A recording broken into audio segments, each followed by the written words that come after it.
What's up, everyone? Tony from the Cold Case Project, back again. And today, what I want to run with you over is all content shared in these videos is readily available in any Google search. Now, with that said, I take this content, have it rewritten, and upon rewriting it, put it in these videos to spread the word on the thousands and thousands of cold cases of men and women throughout the United States that are just forgotten, and I give this platform to them so their cases and their stories can be told. Now, in addition to that, if you look down below in the description, you're going to see some brand new t-shirt and coffee cup designs I've actually gotten from a couple of my subscribers who have over the years have been giving me some awesome fan art. So with that said, I'm offering a 20% discount code down below if you check that out, and splitting proceeds with them because they are awesome. Been watching me for quite some time, and I definitely think they deserve to be rewarded for some of the work they do on top of being full-time employees also. So once again, if you have any recommendations or any suggestions, comment down below. Thank you so much for watching. Enjoy the video. Like, subscribe. I'm out. Peace.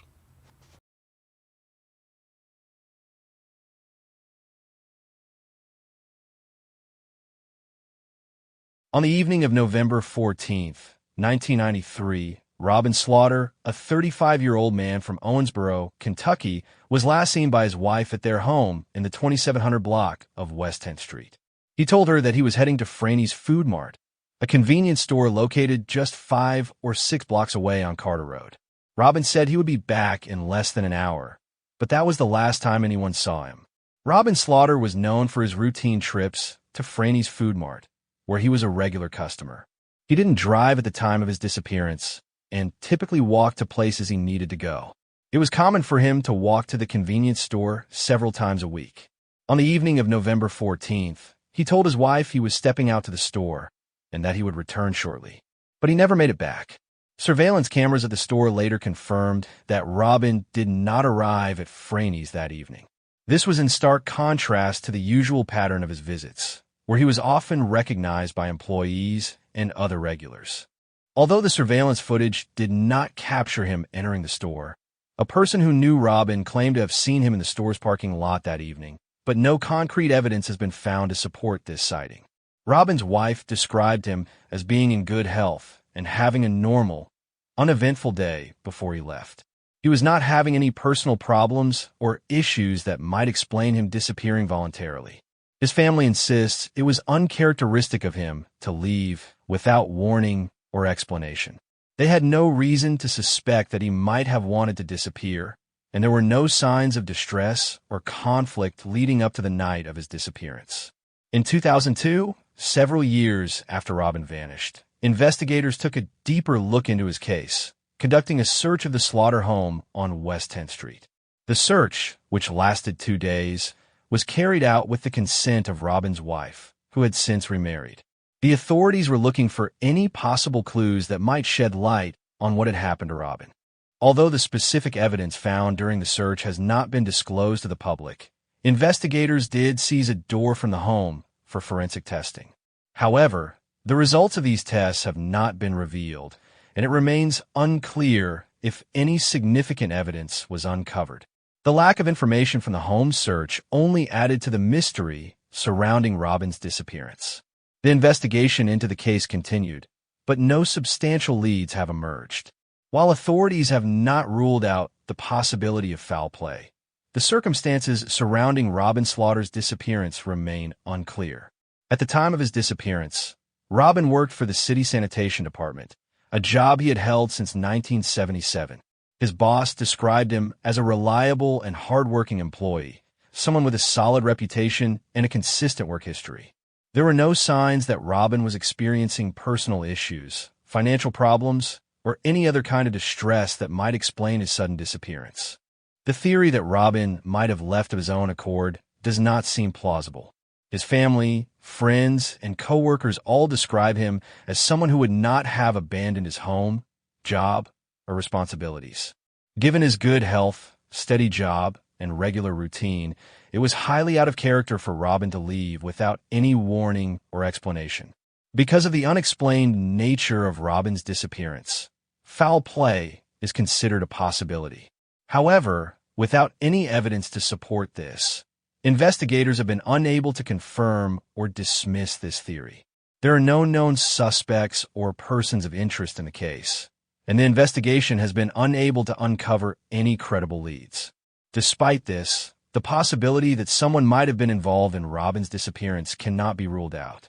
The fact that he was seen in the store parking lot by someone who knew him, yet there is no footage or confirmation that he actually entered the store, adds an element of mystery. Was Robin meeting someone that night? Was there an encounter that led to his disappearance? These questions remain unanswered.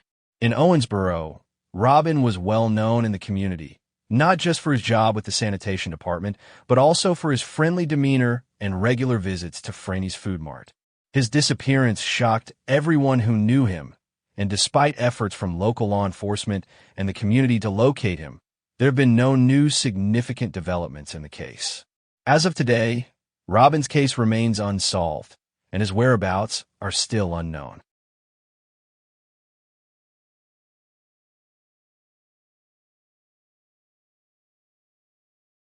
In the early hours of January 8, 1992, 29-year-old Elena Sanchez Hawkins woke up in her quiet home off Bardstown Road near Boston, Kentucky.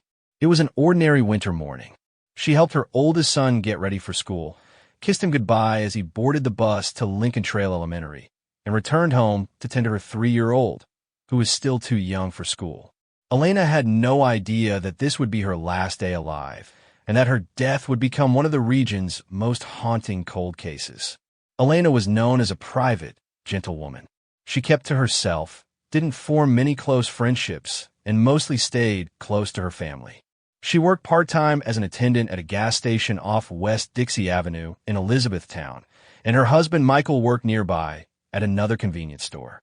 Her brother, Danny Sanchez, who lived in Santa Clara, California, described Elena as fiercely loyal.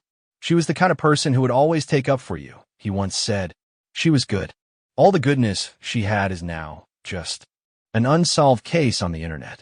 But to those who loved her, Elena was more than just a case. She was a mother, a sister, a daughter. And the morning of January 8th shattered their world. That morning, around 7 a.m., Michael Hawkins called home from work. He wanted to make sure their oldest son had gotten off to school. No one picked up. He tried again a short while later, assuming Elena had her hands full. This time, someone answered. It was their 3-year-old son. Michael asked where his mother was. The boy's words were chilling. Mommy's bleeding. Michael immediately left work and rushed home. What he walked into was a nightmare. Inside the living room, Elena lay dead. Her hands were tied behind her back. Her throat had been slashed. Blood soaked the room. There were signs of a violent struggle, and worse, she had been sexually assaulted. Her attacker had been methodical, brutal, and gone without a trace. There was no sign of forced entry, leading detectives to believe she either knew her killer or let them in willingly. Her youngest son, though only a toddler, would later reference the man. But he was too young to give a description. Elizabethtown police launched a full investigation. Detectives combed the house and the yard for evidence. They spoke to neighbors, rifled through trash bins, and focused their first suspicions on Michael, as a standard procedure. But they ruled him out quickly. Detective Rob Foster, who worked the case, later said he never believed Michael was involved, then or now. A neighbor provided what would become the only solid clue. They saw a black Datsun pickup truck parked outside the Hawkins home that morning. It had a short bed, no chrome, tie-down hooks, a metal topper, and a standard cab. It was a highly specific vehicle, and possibly the key to the mystery. Unfortunately, the lead led nowhere. The truck, and whoever had been driving it, disappeared into the fog of the investigation. Then came another lead, one that was more chilling. Before her murder, Elena had reportedly told a coworker that a man who frequented the gas station made her feel deeply uncomfortable. He would stare at her, watch her. His presence unsettled her. But it's never been confirmed whether this man was identified or questioned. Could he have followed her home? Was he the one behind the wheel of that Datsun truck? Police could never say for sure. Evidence was collected from the scene, including DNA, but in 1992, DNA testing was in its infancy. Much of what was collected was consumed during early analysis. By 2004, officials were hesitant to test the final remaining samples, fearing that they'd use up the last viable evidence without the benefit of modern advances. Instead, they waited, hoped, and watched the years tick by without justice. Tragically, in 2004, Michael Hawkins died. He never saw justice for his wife's murder. Their youngest son, the one who had answered the phone that fateful morning, was left an orphan at just 15 years old.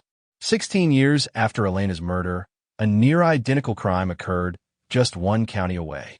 In August 2008, a woman in Breckinridge County was brutally raped and attacked in her home.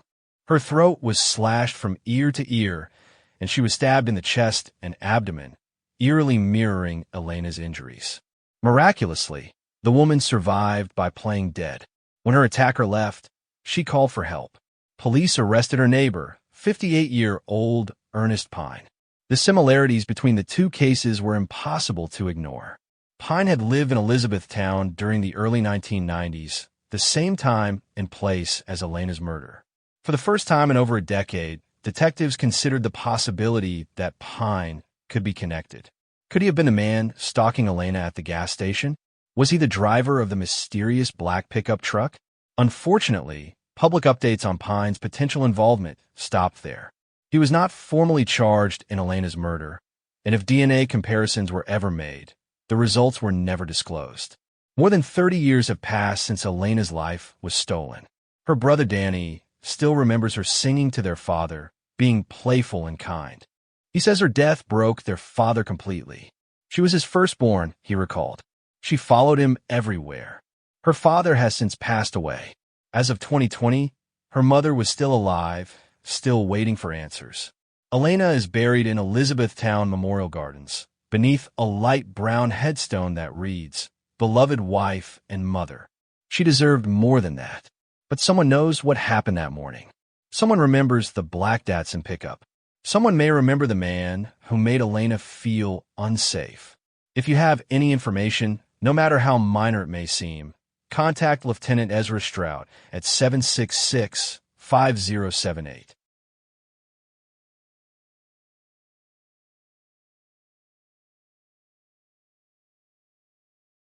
It had all the ingredients of a Southern Gothic thriller, a brutal double homicide, whispers of systemic corruption, a controversial business, and a madam who refused to back down. But for the people of Oak Grove, Kentucky, this wasn't fiction. It was a chilling reality that would haunt the town for decades. The business at the center of it all was called New Life Massage Parlor. But few in Oak Grove believed it was just a place for therapeutic back rubs. Its clientele largely came from nearby Fort Campbell, and the parlor's reputation preceded it. For the women working inside, it wasn't glamour, it was survival. Among them were 22-year-old Candy Belt and 18-year-old Gloria Ross. Candy, a young mother from Providence, Kentucky, was juggling college classes with raising her two small children.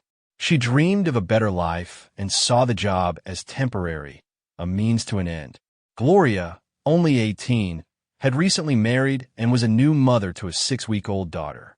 She had started working at New Life just 2 weeks before that fateful night in September 1994. In the early hours of September 20th, business was slow. By 3 a.m., Candy and Gloria were the only two women still working. Within an hour, both of them would be dead, each shot execution style and with deep wounds to the neck.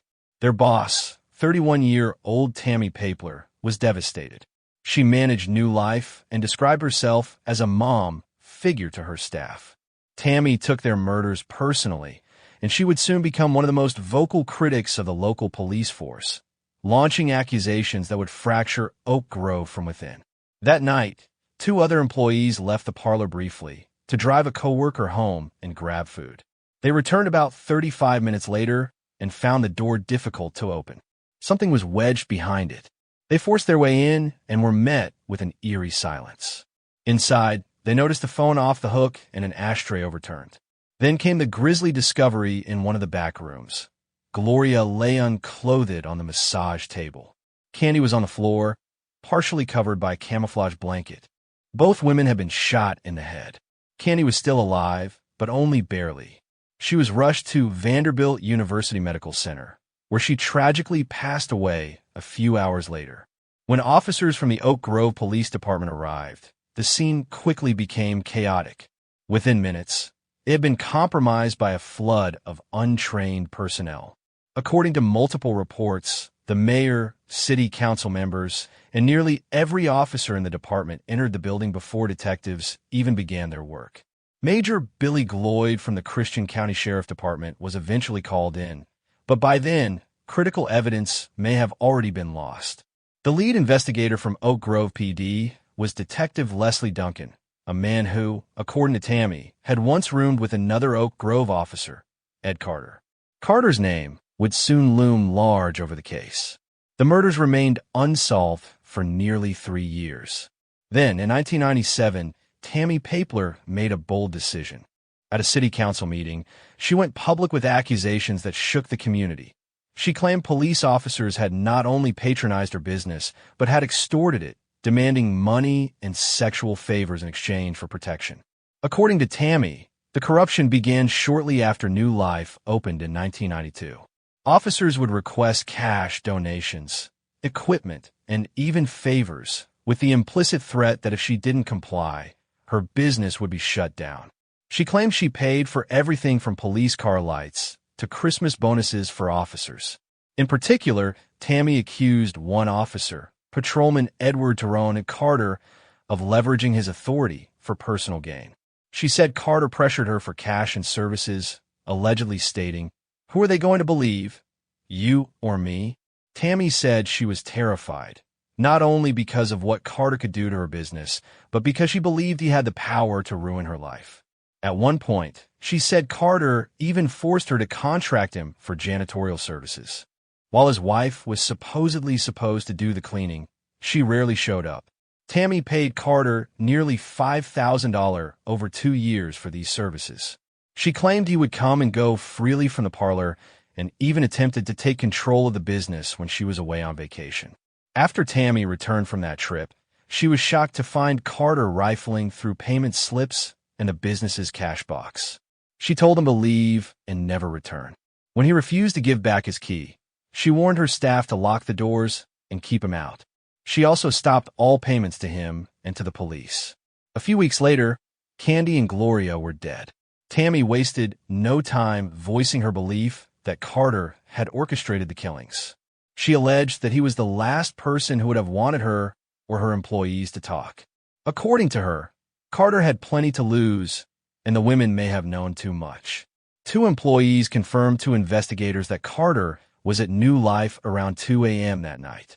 They said he entered, picked up the phone, pressed a few buttons, then left. Carter himself admitted he had stopped by, but claimed he left well before the murders occurred and went home to his wife. However, his now ex-wife, Carol, disputed that timeline. She claimed he returned home after 4 a.m., about an hour after the murders were discovered. She also told authorities that Carter had owned a small caliber handgun, possibly a .22, which he kept under their mattress. She hadn't seen it since the previous Christmas, and it wasn't there on the night of the murders. 6 days after the killings, Carol filed a domestic violence complaint against her husband. Carter then took a polygraph test, but police have never released the results. Just days later, he resigned from the police department. He secured a defense attorney and quietly relocated, eventually landing another part-time job in law enforcement. A year later, Detective Duncan also resigned from the force. Despite the circumstantial evidence and Tammy's impassioned pleas, the investigation soon stagnated. Evidence was reportedly misplaced or mishandled. No charges were ever filed against Carter or anyone else. In 1995, New Life Massage Parlor was finally closed for good, and Tammy and her husband were once again charged with promoting prostitution. They accepted probation and later opened an adult video store in town. But Tammy never stopped pushing for answers. At the 1997 City Council meeting, she accused Oak Grove officials of systemic corruption. She presented canceled checks made out to Carter as proof of the financial arrangement she had maintained under duress. She named names, local police, city leaders, even prominent businessmen, claiming they all had ties to New Life. Her allegations drew national media attention. Investigative television programs like Unsolved Mysteries and Cold Case Files would later cover the murders. But no new breakthroughs came. The trail had gone cold. Today, more than 30 years later, the murders of Candy Belt and Gloria Ross remain officially unsolved. The case is still open, and no one has been arrested or charged. Their families continue to grieve, and Tammy Papler remains convinced that justice was denied to protect the powerful. There are still many who doubt her story, who question her motives or her credibility. Others see her as one of the few people brave enough to challenge a deeply flawed system. Whatever the truth may be, the deaths of two young women trying to survive left an indelible mark on Oak Grove. Their stories serve as a somber reminder of how easily lives can be lost and how difficult justice can be defined.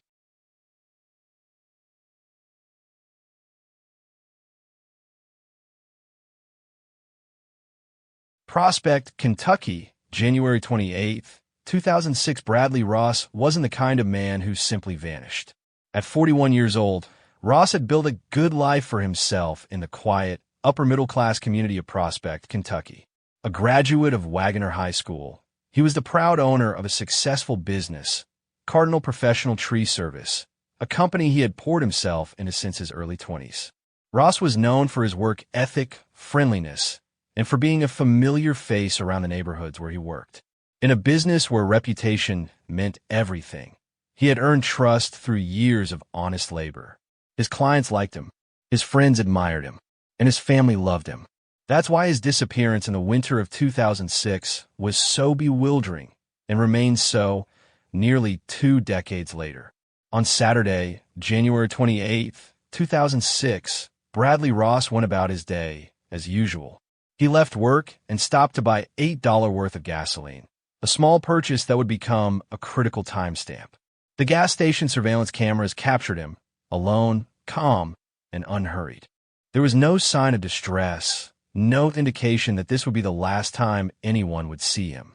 At 4:47 p.m., Ross placed a phone call to a friend. It would be his last known contact with anyone. The conversation, by all accounts, was ordinary. Nothing in his tone suggested he was worried, in danger, or planning to go off the grid. But from that moment on, Bradley Ross vanished.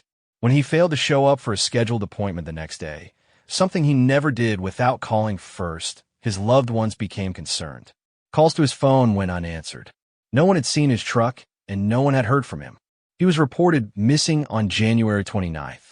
3 days after Bradley Ross was last seen, a breakthrough seemed to come, but it only deepened the mystery.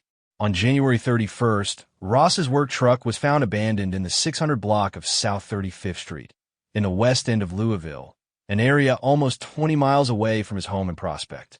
It was a white Chevrolet 2500 extended cab pickup, the same vehicle Ross used for work, clearly marked with the Cardinal Professional Tree Service logo.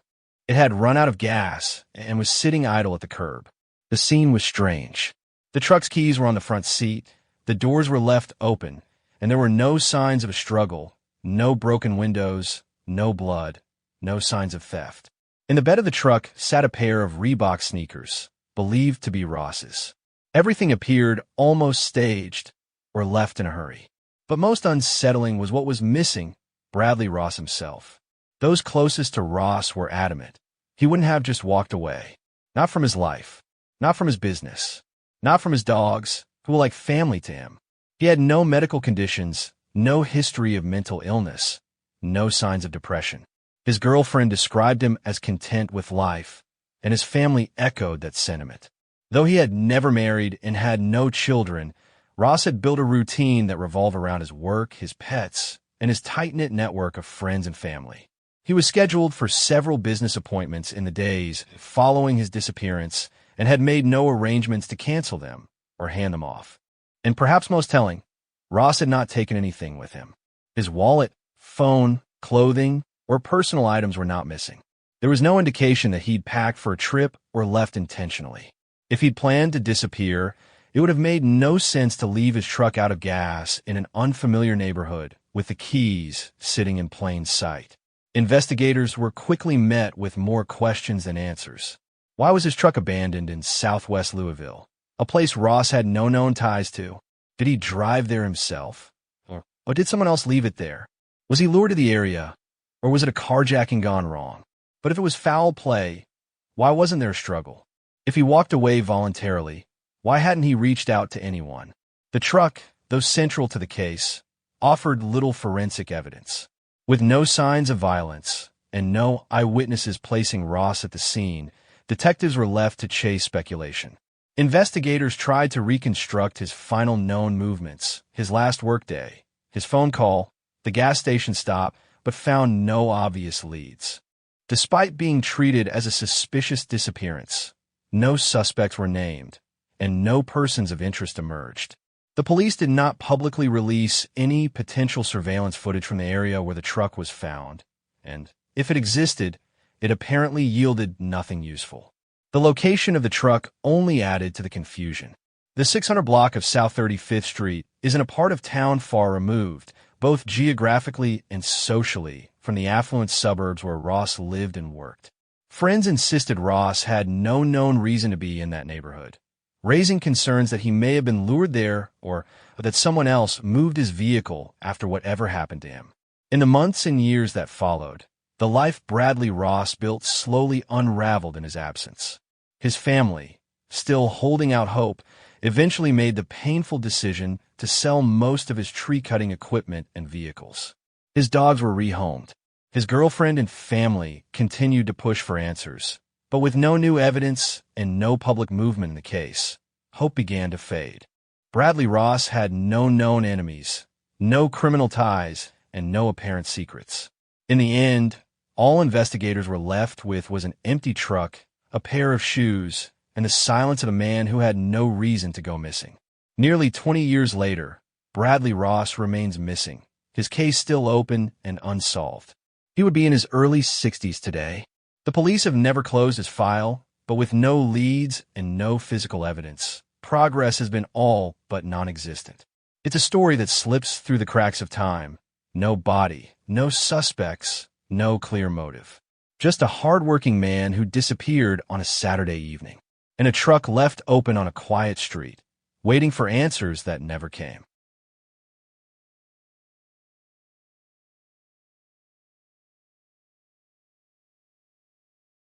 There's a saying in Bardstown, Kentucky, "We're small, but we're strong." A historic town tucked into the Bourbon Trail, wrapped in rolling hills and Civil War memories. Bardstown is the kind of place where strangers wave from porches and neighbors checking on each other at the grocery store. But beneath the charm and red brick buildings is a deep and unsettling truth. This quiet community has been haunted by a string of violent, unsolved crimes for more than a decade. One of the most senseless and brutal of those was the 2014 double murder of Kathy Netherland and her teenage daughter, Samantha. This is their story. April 2014 was supposed to mark a new beginning for the Netherland family. It had been just over a year since they lost Bob Netherland, husband to Kathy, father to Samantha and Holly, after a prolonged battle with colon cancer. Bob had been a quiet, intelligent man, a chemist meticulous in his work and devoted to his family. His death left a crater in their lives, but Kathy did her best to hold everything together. She was, by all accounts, a deeply compassionate woman. A special education teacher at Bardstown Elementary, Kathy had a gift for reaching students others might overlook. She was warm, patient, and full of quiet strength.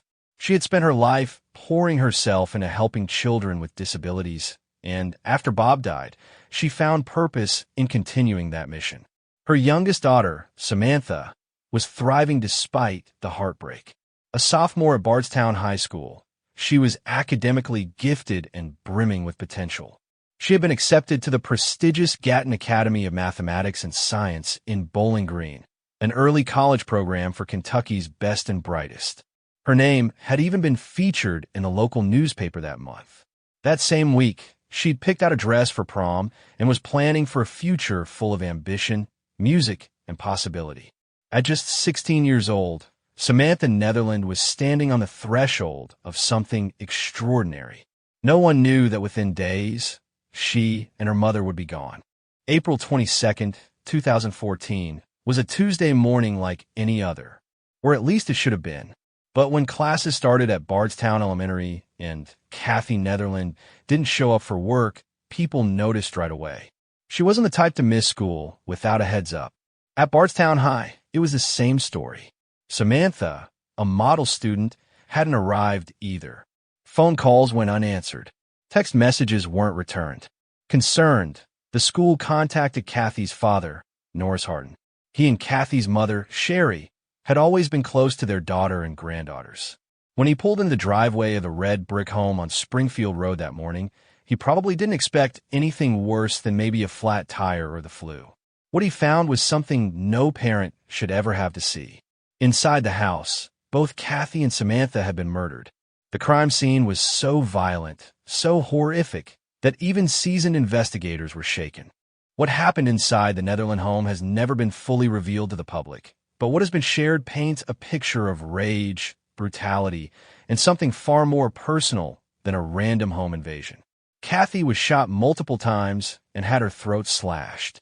Her body was found near the front of the home, possibly in the entryway or living room. Samantha's murder was even more disturbing. She was beaten with a blunt object, possibly a hammer, and her throat had also been slashed.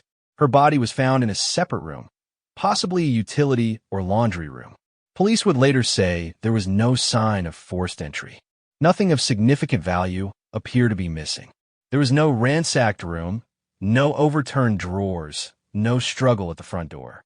Whoever had done this had either been let in or knew exactly what they were doing. And perhaps the most haunting detail, Samantha was killed just days before her prom. Her family would later bury her in the dress she had chosen for the dance. This wasn't just a crime. It was a message, and the message was soaked in violence. The Kentucky State Police took lead on the investigation, along with the Nelson County Sheriff's Office. From the start, they focused on a few critical questions. Was this a targeted killing? Was there more than one attacker? And most importantly, why? One of the more chilling aspects of the case was the sheer level of overkill. Kathy was shot, then had her throat cut. Samantha was beaten with a blunt weapon, then also stabbed or slashed. In forensics, when victims suffer multiple forms of injury, it often indicates extreme emotion, rage, jealousy, or even revenge. Investigators didn't rule out the possibility that Samantha had been the primary target.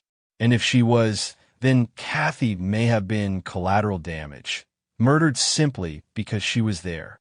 But what reason could anyone have had to kill a teenage girl on the brink of a bright future? As news of the murder spread, the town of Bardstown fell into shock.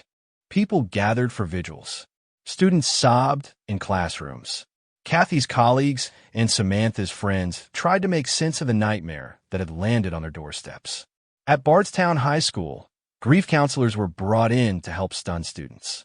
Posters with Samantha's picture, beaming in her prom dress, lined the walls. At Bardstown Elementary, Kathy's classroom sat empty. Her students didn't understand where their teacher had gone. For a second time in just 1 year, Bardstown had lost one of its own in a brutal act of violence. And for the second time, there were no arrests, no suspects, no motive. It felt like déjà vu. Just a year earlier, in May 2013, Officer Jason Ellis, a 33-year-old Bardstown police officer, had been ambushed and shot to death while clearing debris from an off-ramp on his way home from work. His murder was still unsolved. And now, less than 12 months later, 2 more people were dead. Theories began to fly. People started asking questions. Was there a connection between Kathy Netherland's murder and the ambush that killed Jason Ellis? At first glance, it seemed unlikely. Kathy and Samantha had no ties to law enforcement, but some pointed out that Jason Ellis's wife, Amy, worked as a substitute teacher in the same district where Kathy taught. Jason had a son with special needs.